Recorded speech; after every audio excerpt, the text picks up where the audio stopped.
Hello friends, ನಮಸ್ಕಾರ ಎಲ್ರಿಗೂ. ಎಲ್ಲರೂ ಹೇಗಿದ್ದೀರಾ? Welcome back to super mom Freya. ಇವತ್ತಿನ ವಿಡಿಯೋದಲ್ಲಿ ನಾನು ನಿಮ್ಮ ಜೊತೆ ಎಗ್ ಕ್ವಾಲಿಟಿ ಅಂದರೆ ಅಂಡಾಣುವಿನ ಗುಣಮಟ್ಟತೆಯನ್ನು ನೈಸರ್ಗಿಕವಾಗಿ ಸುಧಾರಿಸಿ ಬೇಗ ಪ್ರೆಗ್ನೆಂಟ್ ಆಗ್ಬೋದು ಅಂತ ನಾನು ನಿಮಗೆ ತಿಳಿಸ್ಕೊಡ್ತೀನಿ. ಹೋಪ್ ನಿಮಗೆ ಈ ವಿಡಿಯೋ ಹೆಲ್ಪ್ಫುಲ್ ಆಗ್ಬೋದು ಅಂತ ಅಂದ್ಕೊಂಡು ಇವತ್ತಿನ ವಿಡಿಯೋವನ್ನು ತಡ ಮಾಡದೆ ಶುರು ಮಾಡೋಣ. ಮೊದಲನೇದಾಗಿ ಒಂದು ಆರೋಗ್ಯಕರವಾದ ಪ್ರೆಗ್ನೆನ್ಸಿಯಲ್ಲಿ ಅಥವಾ ಆರೋಗ್ಯಕರವಾಗಿ ಗರ್ಭ ನಿಲ್ಲಬೇಕಾದ್ರೆ ಸ್ಪರ್ಮ್ ವೀರ್ಯ ಎಷ್ಟು ಇಂಪಾರ್ಟೆಂಟು ನೋಡಿ, ಅಷ್ಟೇ ಎಗ್ ಕೂಡ ಇಂಪಾರ್ಟೆಂಟ್. ಎಗ್ನ ಕ್ವಾಲಿಟಿ, ಸೈಜ್ ಇದೆಲ್ಲ ಮ್ಯಾಟರ್ ಆಗುತ್ತೆ. ಸೊ ಇವಾಗ ಎರಡನೇ ಪಾಯಿಂಟ್ ಬಂದು, ಇವಾಗ ನಾವು ಹೇಗೆ ಫೈಂಡ್ ಔಟ್ ಮಾಡೋದು ನಮ್ಮ ಎಗ್ನ ಕ್ವಾಲಿಟಿ ಚೆನ್ನಾಗಿದೆಯಾ, ಅಂಡಾಣುವಿನ ಗುಣಮಟ್ಟತೆ ಚೆನ್ನಾಗಿದೆಯಾ, ಚೆನ್ನಾಗಿಲ್ವಾ ಅಂತ ಹೇಗೆ ಪತ್ತೆ ಹಚ್ಚೋದು, ಏನಾದರೂ ಟೆಸ್ಟ್ ಇದೆಯಾ, ಟೆಸ್ಟ್ ಮಾಡಿ ನಾವು ನೋಡ್ಬೋದಾ ಅಂತ ನಿಮ್ಮಲ್ಲಿ ಕ್ವೆಶ್ಚನ್ ಇರ್ಬೋದು. ಸೊ ನಾನು ಹೇಳಲಿಕ್ಕೆ ಇಷ್ಟಪಡ್ತೀನಿ ಏನಂದರೆ, ಇಲ್ಲಿ ತನಕ ಅಂಡಾಣುವಿನ ಕ್ವಾಲಿಟಿ ಫೈಂಡ್ ಔಟ್ ಮಾಡುವ ಯಾವ ಟೆಸ್ಟ್ ಕೂಡ ಬಂದಿಲ್ಲ. ನೀವು ಎಗ್ನ ಸೈಜ್ ಚೆಕ್ ಮಾಡ್ಬೋದು, ಎಗ್ ರಿಲೀಸ್ ಆಗ್ತಾ ಇದೆಯಾ ನೋಡ್ಬೋದು, ಮತ್ತು ಎಲ್ಲಿಂದ ರಿಲೀಸ್ ಆಗ್ತಾ ಇದೆ, ಎಷ್ಟು ಎಗ್ ರಿಲೀಸ್ ಆಗ್ತಾ ಇದೆ, ಇದೆಲ್ಲ ನೀವು ಫಾಲಿಕ್ಯುಲರ್ ಸ್ಕ್ಯಾನ್ ಮೂಲಕ ನೋಡ್ಬೋದು. ಬಟ್ ಖಾಲಿ ಎಗ್ನ ರಿಲೀಸ್ ಆದ ಎಗ್ನ ಗುಣಮಟ್ಟತೆ ಎಷ್ಟು ಚೆನ್ನಾಗಿದೆಯಾ ಅಂತ ಅದು ಕರೆಕ್ಟಾಗಿ ಫೈಂಡ್ ಔಟ್ ಮಾಡುವ ಟೆಸ್ಟ್ ಇಲ್ಲಿ ತನಕ ಬಂದಿಲ್ಲ. ಸೊ ಇವಾಗ ಮೂರನೇ ಪಾಯಿಂಟ್ ಬಂದು, ನಾವು ಹಾಗಾದರೆ ಹೇಗೆ ಫೈಂಡ್ ಔಟ್ ಮಾಡೋದು, ಹೇಗೆ ಪತ್ತೆ ಹಚ್ಚೋದು, ನಮ್ಮ ಎಗ್ನ ಕ್ವಾಲಿಟಿ ಹೇಗಿದೆ ಅಂತ ಹೇಗೆ ಫೈಂಡ್ ಔಟ್ ಮಾಡೋದು ಅಂತ ನಾನು ನಿಮಗೆ ಈ ಪಾಯಿಂಟಲ್ಲಿ ತಿಳಿಸ್ತೀನಿ. ಸೊ ಇವಾಗ ನಾನು ಕೆಲವೊಂದು ಸಿಚುವೇಶನನ್ನು, ಕೆಲವೊಂದು ಸಮಸ್ಯೆಯನ್ನು ನಿಮ್ಮ ಜೊತೆ ಶೇರ್ ಮಾಡ್ತೀನಿ. ಒಂದು ವೇಳೆ ಆ ಸಮಸ್ಯೆಯಿಂದ ನೀವು ಬಳಲ್ತಾ ಇದ್ದರೆ ಅಥವಾ ಆ ಸಮಸ್ಯೆ ನಿಮಗೆ ಇದ್ದರೆ ನೀವು ಅಂದಾಜು ಮಾಡ್ಬೋದು ನಿಮ್ಮ ಎಗ್ನ ಕ್ವಾಲಿಟಿ ಅಷ್ಟು ಚೆನ್ನಾಗಿ ಇಲ್ಲ ಅಂತ. ಸೊ ಆ ಪ್ರಾಬ್ಲಮ್ಸ್ ಏನು ಅಂತ ಒನ್ ಬೈ ಒನ್ ಇವಾಗ ತಿಳಿಸ್ತೀನಿ. ಮೊದಲನೇ ಪಾಯಿಂಟ್ ಬಂದು ಅನ್ಎಕ್ಸ್ಪ್ಲೇನ್ಡ್ ಇನ್ಫರ್ಟಿಲಿಟಿ. ಅನ್ಎಕ್ಸ್ಪ್ಲೇನ್ಡ್ ಇನ್ಫರ್ಟಿಲಿಟಿ ಅಂದರೆ ನಿಮ್ಮ ಎಲ್ಲ ಟೆಸ್ಟ್ ಆಗಿರುತ್ತೆ, ಲೈಕ್ ನಿಮ್ಮ ಫಾಲಿಕ್ಯುಲರ್ ಸ್ಕ್ಯಾನ್ ಆಗಿರುತ್ತೆ, ಟ್ಯೂಬ್ ಟೆಸ್ಟ್ ಆಗಿರುತ್ತೆ, ನಿಮ್ಮ ಗರ್ಭಕೋಶದ ಸ್ಕ್ಯಾನ್ ಆಗಿರುತ್ತೆ, ಎಲ್ಲ ಸ್ಕ್ಯಾನ್ ಆಗಿರುತ್ತೆ, ಎಲ್ಲ ರಿಪೋರ್ಟ್ ಕೂಡ ನಿಮ್ಮದು ನಾರ್ಮಲ್ ಇದೆ, ಹಾಗೆಯೇ ನಿಮ್ಮ ಹಸ್ಬೆಂಡ್ ರಿಪೋರ್ಟ್ ಕೂಡ ನಾರ್ಮಲ್ ಇದೆ. ಬಟ್ ಆದರೂ ನೀವು ಪ್ರೆಗ್ನೆಂಟ್ ಆಗ್ತಾ ಇಲ್ಲ ಅಂತ ಹೇಳುವಾಗ ಆ ಸಮಯದಲ್ಲಿ ನೀವು ಅಂದ್ಕೊಳ್ಬೋದು ಎಗ್ನ ಕ್ವಾಲಿಟಿಯಲ್ಲಿ ಏನಾದರೂ ತೊಂದರೆ ಇರ್ಬೋದು ಅಂತ. ಇವಾಗ ಅನ್ಎಕ್ಸ್ಪ್ಲೇನ್ಡ್ ಇನ್ಫರ್ಟಿಲಿಟಿ ಆದರೆ ಎಗ್ನ ಕ್ವಾಲಿಟಿನೇ ತೊಂದರೆ ಅಂತ ಹೇಳಲಿಕ್ಕೆ ಆಗೋದಿಲ್ಲ, ಬಟ್ ಅದು ಕೂಡ ಒಂದು ಕಾರಣ ಇರುತ್ತೆ ಅನ್ಎಕ್ಸ್ಪ್ಲೇನ್ಡ್ ಇನ್ಫರ್ಟಿಲಿಟಿಯಲ್ಲಿ, ಎಗ್ನ ಕ್ವಾಲಿಟಿ ಚೆನ್ನಾಗಿ ಇಲ್ಲದೇ ಇರೋದು.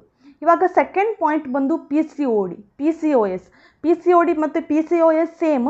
ಸೊ ಒಂದು ವೇಳೆ ನಿಮಗೆ ಪಿ ಸಿ ಒ ಡಿ ಇದ್ದರೆ ಅಥವಾ ನಿಮಗೆ ಥೈರಾಯ್ಡ್ನ ಸಮಸ್ಯೆ ಇದ್ದರೆ ಆ ಟೈಮಲ್ಲಿ ಕೂಡ ನಿಮ್ಮ ಹಾರ್ಮೋನಲ್ ಇಂಬ್ಯಾಲೆನ್ಸ್ನಿಂದ ನಿಮ್ಮ ಎಗ್ನ ಕ್ವಾಲಿಟಿ ಕಡಿಮೆ ಆಗ್ತಾ ಬರುತ್ತೆ, ಅಥವಾ ಎಗ್ನ ಗುಣಮಟ್ಟತೆ ಅಷ್ಟು ಚೆನ್ನಾಗಿ ಇರೋದಿಲ್ಲ. ಅಥವಾ ನಿಮಗೆ ಇರ್ರೆಗ್ಯುಲರ್ ಪೀರಿಯಡ್ನ ಸಮಸ್ಯೆ ಇದ್ದರೆ, ಇರ್ರೆಗ್ಯುಲರ್ ಪೀರಿಯಡ್ನ ಸಮಸ್ಯೆ ಇದ್ದರೂ ಕೂಡ ಏನಾಗುತ್ತೆ, ನಿಮ್ಮ ಬಾಡಿ ಒಳಗೆ ಕರೆಕ್ಟಾಗಿ ಓವ್ಯುಲೇಷನ್ ಆಗೋದಿಲ್ಲ, ಕರೆಕ್ಟಾಗಿ ಎಗ್ ಬಿಡುಗಡೆ ಆಗೋದಿಲ್ಲ. ಈ ಸಮಯದಲ್ಲಿ ಕೂಡ ಎಗ್ನ ಕ್ವಾಲಿಟಿ ಕಡಿಮೆ ಆಗೋ ಚಾನ್ಸಸ್ ಇರುತ್ತೆ. ಇವಾಗ ನೆಕ್ಸ್ಟ್ ಬಂದು ನಿಮ್ಮ ವೇಟ್ ಜಾಸ್ತಿ ಇದೆ, ನಿಮ್ಮ ನೋಡಲಿಕ್ಕೆ ತುಂಬ ದಪ್ಪ ಇದ್ದೀರಾ, ನಿಮ್ಮ BMI ಜಾಸ್ತಿ ಇದೆ, ಆ ಕೇಸಲ್ಲಿ ಕೂಡ ನಿಮ್ಮ ಬಾಡಿ ಒಳಗೆ ಹಾರ್ಮೋನಲ್ ಇಂಬ್ಯಾಲೆನ್ಸ್ ಆಗಿರುತ್ತೆ. ಹಾರ್ಮೋನಲ್ ಇಂಬ್ಯಾಲೆನ್ಸ್ ಆಗಿರೋದ್ರಿಂದ ನಿಮ್ಮ ಎಗ್ನ ಗುಣಮಟ್ಟತೆ ಕಡಿಮೆ ಆಗುವ ಚಾನ್ಸಸ್ ಕೂಡ ಇದೆ. ಇವಾಗ ನೆಕ್ಸ್ಟ್ ಪಾಯಿಂಟ್ ಬಂದು ರಿಪೀಟೆಡ್ ಮಿಸ್ಕ್ಯಾರೇಜ್, ಅಂದರೆ ನಿಮಗೆ ಪದೇ ಪದೇ ಗರ್ಭಪಾತ ಆಗ್ತಾ ಇದೆ, ಏನು ಕಾರಣ ಅಂತ ಡಾಕ್ಟರಿಗೆ ಕೂಡ ಗೊತ್ತಾಗ್ತಾ ಇಲ್ಲ. ಸೊ ಈ ಕೇಸಲ್ಲಿ ಕೂಡ ನೀವು ಒಂದು ಅಂದ್ಕೊಳ್ಬೋದು ಕ್ವಾಲಿಟಿ, ಎಗ್ನ ಕ್ವಾಲಿಟಿ ಕಡಿಮೆ ಇದೆ ಅಂತ. ಇವಾಗ ನೆಕ್ಸ್ಟ್ ಪಾಯಿಂಟ್ ಬಂದು ನಿಮ್ಮ age. After 30 years of age, ಇದು ಎಲ್ಲರಿಗೂ ಗೊತ್ತಿದೆ, ನಿಮ್ಮ ಏಜ್ ಇನ್ಕ್ರೀಸ್ ಆಗ್ತಾ ಇದ್ದಂಗೆ ಎಗ್ನ ಕ್ವಾಲಿಟಿ, ಕ್ವಾಂಟಿಟಿ ಇದೆಲ್ಲ ಕಡಿಮೆ ಆಗ್ತಾ ಬರುತ್ತೆ. ಸೊ ಇನ್ಕ್ರೀಸಿಂಗ್ ಏಜ್ ಕೂಡ ಒಂದು ಫ್ಯಾಕ್ಟರ್ ಎಗ್ನ ಕ್ವಾಲಿಟಿ ಕಡಿಮೆ ಆಗಲಿಕ್ಕೆ. ಸೊ ಒಂದು ವೇಳೆ ನಿಮಗೆ ಇದರಲ್ಲಿ ಯಾವುದಾದ್ರೂ ಒಂದು ಪ್ರಾಬ್ಲಮ್ ಇದ್ದರೆ ನೀವು ಅಂದಾಜು ಮಾಡ್ಬೋದು ಎಗ್ನ ಕ್ವಾಲಿಟಿ ನನ್ನಲ್ಲಿ ಸ್ವಲ್ಪ ಕಡಿಮೆ ಇದೆ ಅಂತ.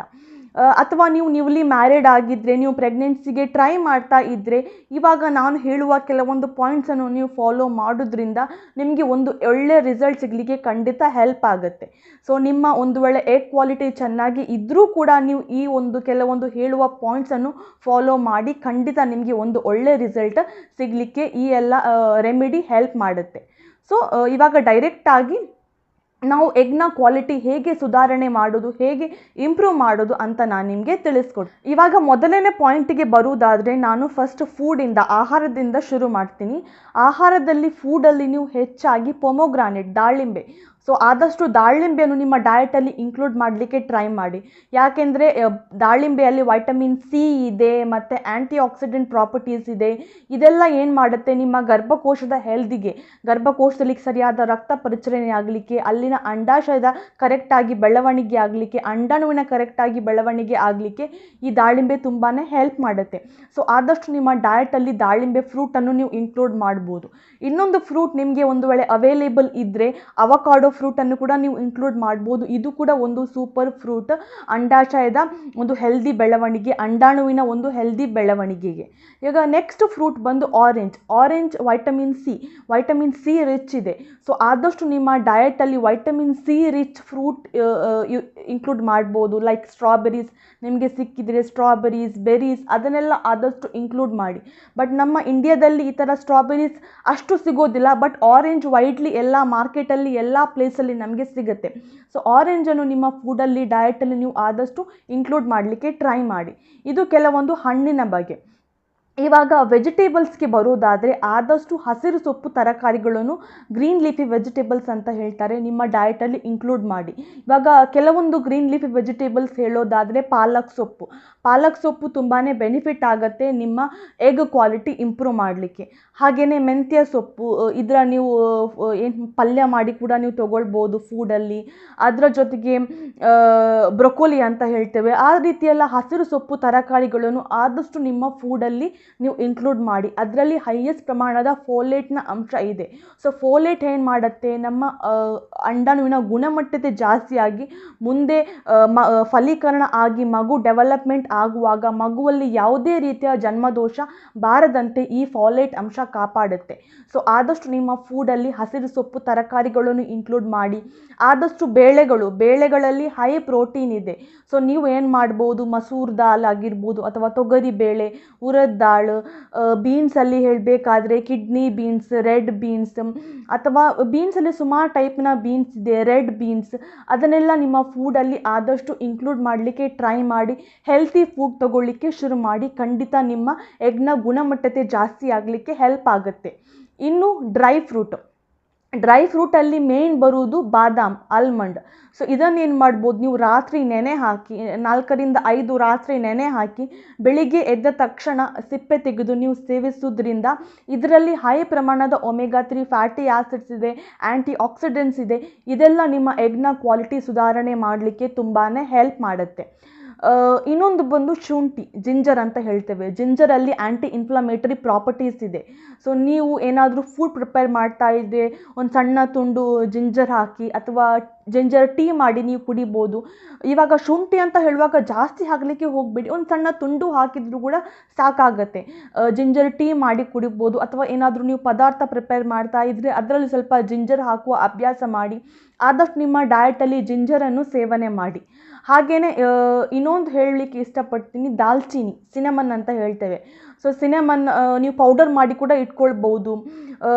ಅರ್ಧ ಟೀ ಸ್ಪೂನು ನೀರಿಗೋ, ಸ್ವಲ್ಪ ವಾಮ್ ನೀರಿಗೂ ಹಾಕಿ ನೀವು ಕುಡಿಬೋದು, ಅಥವಾ ವಾಮ್ ಮಿಲ್ಕ್ಗೆ ಹಾಕಿ ನೀವು ಕುಡಿಬೋದು. ಅಥವಾ ನೀವೇನಾದರೂ ಸಲಾಡ್ ತಿಂತಾ ಇದ್ದರೆ ಅದಕ್ಕೆ ಸ್ವಲ್ಪ ಸ್ಪ್ರಿಂಕಲ್ ಮಾಡಿ, ಚಿಟಿಕೆ ಅದಕ್ಕೆ ಸ್ಪ್ರಿಂಕಲ್ ಮಾಡಿ ಅದನ್ನು ಕೂಡ ನೀವು ತೊಗೊಳ್ಬೋದು. ಅಥವಾ ನಿಮಗೆ ಓಟ್ಸ್ ತಿನ್ನುವ ಅಭ್ಯಾಸ ಇದ್ದರೆ ಸ್ವಲ್ಪ ಚಿಟಿಕೆ ಓಟ್ಸ್ನ ಮೇಲೆ ಹಾಕಿ ಕೂಡ ನೀವು ದಾಲ್ಚಿನ್ನಿಯನ್ನು ಸೇವನೆ ಮಾಡಿದಾಗೆ ಆಗುತ್ತೆ. ಇದು ಕೂಡ ಒಂದು ತುಂಬಾ ಹೆಲ್ಪ್ ಮಾಡುತ್ತೆ, ಸ್ಪೆಷಲಿ ಹಾರ್ಮೋನಲ್ ಇಂಬ್ಯಾಲೆನ್ಸ್ ಇರುವವರಿಗೆ, PCOD, PCS ಆ ರೀತಿಯ ಹಾರ್ಮೋನಲ್ ಇಂಬ್ಯಾಲೆನ್ಸ್ ಇದ್ದರೆ ದಾಲ್ಚಿನ್ನಿ ತುಂಬಾ ಬೆನಿಫಿಟ್ ಆಗುತ್ತೆ. ಇವಾಗ ದಾಲ್ಚಿನ್ನಿ ಅಂತ ಹೇಳುವಾಗ ಅದು ಕೂಡ ನೀವು ತುಂಬ ಜಾಸ್ತಿ ತಿನ್ನಲಿಕ್ಕೆ ಹೋಗಬೇಡಿ. ಅರ್ಧ ಟೀ ಸ್ಪೂನ್ ಅಂದರೆ ನಿಮಗೆ ಗೊತ್ತಿರುತ್ತೆ, ಚಿಕ್ಕ ಸ್ಪೂನು, ಅದರಲ್ಲಿ ಅರ್ಧ ಸ್ಪೂನ್ ಎವ್ರಿಡೇ ತೊಗೊಂಡ್ರೂ ಕೂಡ ಸಾಕಾಗತ್ತೆ. ಜಾಸ್ತಿ ತೊಗೊಳ್ಳಿಕ್ಕೆ ಹೋಗಬೇಡಿ. ಇನ್ನು ಕೆಲವರು ಕೇಳ್ತಾ ಇರ್ತಾರೆ, ಈ ಥರ ದಾಲ್ಚಿನ್ನಿ, ಶುಂಠಿ ತೊಗೊಂಡ್ರೆ ಬಾಡಿ ಹೀಟ್ ಆಗೋದಿಲ್ವಾ ಅಂತ. ಆ್ಯಕ್ಚುಲಿ ಲಿಮಿಟ್ ತೊಗೊಂಡ್ರೆ ಏನೂ ಕೂಡ ತೊಂದರೆ ಆಗೋದಿಲ್ಲ. ಸೊ ಅದನ್ನು ನೀವು ಬ್ಯಾಲೆನ್ಸ್ ಮಾಡಲಿಕ್ಕೆ ಚೆನ್ನಾಗಿ ನೀರು ಕುಡಿಬೇಕು, ಹಸಿರು ಸೊಪ್ಪು ತರಕಾರಿಗಳನ್ನು ಇನ್ಕ್ಲೂಡ್ ಮಾಡಿ, ಫ್ರೆಶ್ ಫ್ರೂಟ್ಸನ್ನು ಇನ್ಕ್ಲೂಡ್ ಮಾಡಿ. ಇದನ್ನೆಲ್ಲ ನೀವು ಕರೆಕ್ಟ್ ಪ್ರಮಾಣದಲ್ಲಿ ತೊಗೊಂಡ್ರೆ ನಿಮ್ಮ ಬಾಡಿ ಒಳಗೆ ಕರೆಕ್ಟ್ ಬ್ಯಾಲೆನ್ಸ್ ಆಗುತ್ತೆ, ಯಾವುದೇ ರೀತಿಯ ತೊಂದರೆ ನಿಮಗೆ ಆಗೋದಿಲ್ಲ. ಸೊ ಇದು ಕೆಲವು ಪಾಯಿಂಟ್ಸ್. ಆ್ಯಂಡ್ ವೈಟಮಿನ್ ಡಿ ಕೂಡ ನಿಮ್ಮ ಬಾಡಿಯಲ್ಲಿ ವೈಟಮಿನ್ ಡಿ ಕೂಡ ನಿಮ್ಮ ಬಾಡಿಯಲ್ಲಿ ಕರೆಕ್ಟ್ ಪ್ರಮಾಣದಲ್ಲಿ ಇರೋದು ತುಂಬಾ ಇಂಪಾರ್ಟೆಂಟ್. ಇವಾಗ ವೈಟಮಿನ್ ನಮಗೆ ನ್ಯಾಚುರಲ್ ಆಗಿ ಸಿಗುತ್ತೆ, ಅದು ಬಂದು ಬಿಸಿಲಿಂದ, ಎಳೆ ಬಿಸಿಲು. ಸೊ ಬೆಳಿಗ್ಗೆ ವಾಕಿಂಗ್ ಮಾಡಲಿಕ್ಕೆ ಟ್ರೈ ಮಾಡಿ ಎಳೆ ಬಿಸಿಲಲ್ಲಿ. ಸಂಜೆ ಎಳೆ ಬಿಸಿಲಲ್ಲಿ ವಾಕಿಂಗ್ ಮಾಡಲಿಕ್ಕೆ ಟ್ರೈ ಮಾಡಿ. ಈ ರೀತಿ ನಿಮಗೆ ಎಳೆ ಬಿಸಿಲು ನಿಮ್ಮ ಬಾಡಿಗೆ ಸಿಗೋದ್ರಿಂದ ವೈಟಮಿನ್ ಡಿ ಸಿಕ್ಕಾಗೆ ಕೂಡ ಆಗುತ್ತೆ, ಓವ್ಯುಲೇಷನ್ ಕೂಡ ಮತ್ತು ನಿಮ್ಮ ಎಗ್ನ ಕ್ವಾಲಿಟಿ ಇಂಪ್ರೂವ್ ಆದಾಗೆ ಕೂಡ ಆಗುತ್ತೆ.